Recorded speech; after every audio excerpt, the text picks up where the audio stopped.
In 2019, Jimmy Donaldson, known as MrBeast, decided to take his popular challenge series to a whole new level. Rather than traveling to exotic islands or forests, this time he wanted to take his team to one of the most haunted places in the world, Ohio State Penitentiary. This prison, abandoned for years, was notorious for its dark history and eerie reputation. MrBeast, along with his friends Chandler, Carl, Chris, Josh, and Jake, were ready for the ultimate 24-hour challenge. They packed their gear, which included ghost hunting equipment like EMF meters, infrared cameras, night vision devices, batteries, flashlights, and walkie-talkies. The team was excited but nervous about what they were about to experience. This place was not only terrifying because of its past, but also for the many reported paranormal encounters. Upon entering the massive prison, they were immediately struck by its intimidating size, over 1 million square feet with 6 floors and hundreds of cells.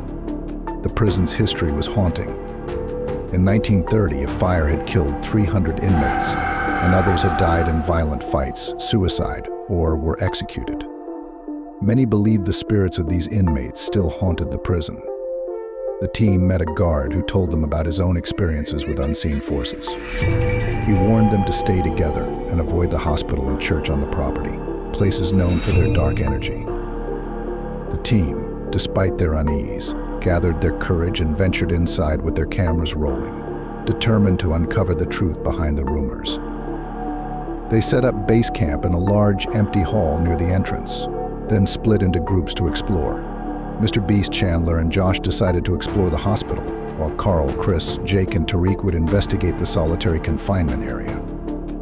As they ventured deeper into the hospital's dark corridors, Chandler noticed something strange. While joking about an old movie poster, his EMF meters suddenly started flashing erratically. Then MrBeast heard a loud siren sound, even though there was no alarm in the building. When he pointed the EMF meter toward the sound, it blinked faster. They followed the signal, but as they approached a room, the meter began flickering violently, and MrBeast felt a sudden wave of dizziness. He stepped back, but the sound of the siren seemed to be coming from further away. Confused, the group realized they had been walking in circles, despite taking different paths. Meanwhile, the other team, investigating the solitary confinement area, was encountering their own terrifying experiences. The area was known for holding prisoners in isolation, where many had died in agony. Armed with infrared cameras and night vision gear, Carl, Chris, Jake, and Tariq came across a spot where a guard had once claimed he had seen spirits clawing at the walls. Suddenly, Chris started feeling lightheaded and struggled to breathe. Jake, looking around, screamed. He had seen a dark shadow moving toward him. The others turned just in time to see the shadow approaching them before it disappeared into thin air. They were stunned and terrified. As they discussed the sighting, Jake began to feel a cold presence beside him, as if someone were breathing down his neck. But when he turned around, no one was there. The shadow reappeared right in front of them, and all 3 of them screamed in terror, rushing out of the room and frantically trying to contact the others via walkie-talkie. Meanwhile, MrBeast, Chandler, and Josh were in the hospital, unaware of the other team's panic. They believed their friends were playing pranks on them, but that all changed when they heard a strange, eerie voice coming through the walkie-talkie. At first, they thought it was interference, but the voice was unmistakably that of a woman, saying, "It's raining outside," in a chilling, distorted tone. Chandler, particularly disturbed by the sound, noticed that the voice seemed to be laughing too. Before they could react, the voice stopped, and the walkie-talkie went silent. The air around them felt heavy, and they quickly made their way back to the main hall, where the rest of the group was waiting.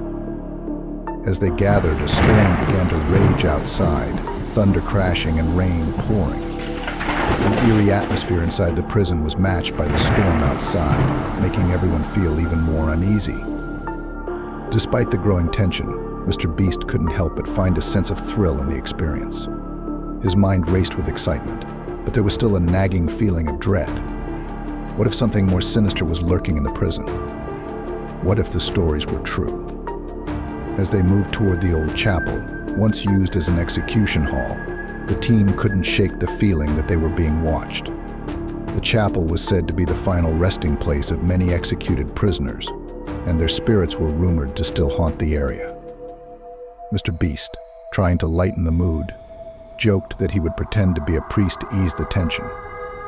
He sat on the chair and began talking about how haunted the place was, making light of the chilling history. But then, their walkie-talkie crackled again. This time, it was Chris calling in from a distant location. MrBeast, trying to keep the mood light, responded, only to hear another eerie disturbance on the line. A woman's voice spoke again, this time with a hauntingly clear message. Leave now. The message sent a chill down their spines, and they quickly packed up, heading back to the main hall. Suddenly, the air seemed to grow colder, and they noticed something else. Their walkie-talkies were malfunctioning. Static filled the air, and the sense of dread grew stronger. They realized they were no longer alone in the prison. Something was watching them. But before they could process what was happening, the storm outside intensified, and the building seemed to grow darker and more oppressive. The team rushed back to their base camp, feeling the weight of the haunted place closing in on them. Their 24-hour challenge had become more terrifying than they had ever imagined. But as the hours passed and they made their way toward the exit, they couldn't help but feel that they hadn't truly escaped the spirits of the prison. No matter what happened, the prison's ghosts would remain with them forever. As they drove away from the haunted Ohio State Penitentiary, the team exchanged uneasy glances. The wind howled outside, and the echoes of their terrifying adventure lingered in their minds. No one spoke, but everyone knew. They had experienced something that defied explanation. That was by far one of the creepiest experiences they've ever had. What do you think? Are the rumors about Ohio State Penitentiary true? Let us know your thoughts and theories in the comments below. If you enjoyed this terrifying video, don't forget to hit that like button, subscribe, and turn on notifications so you never miss our next spooky challenge.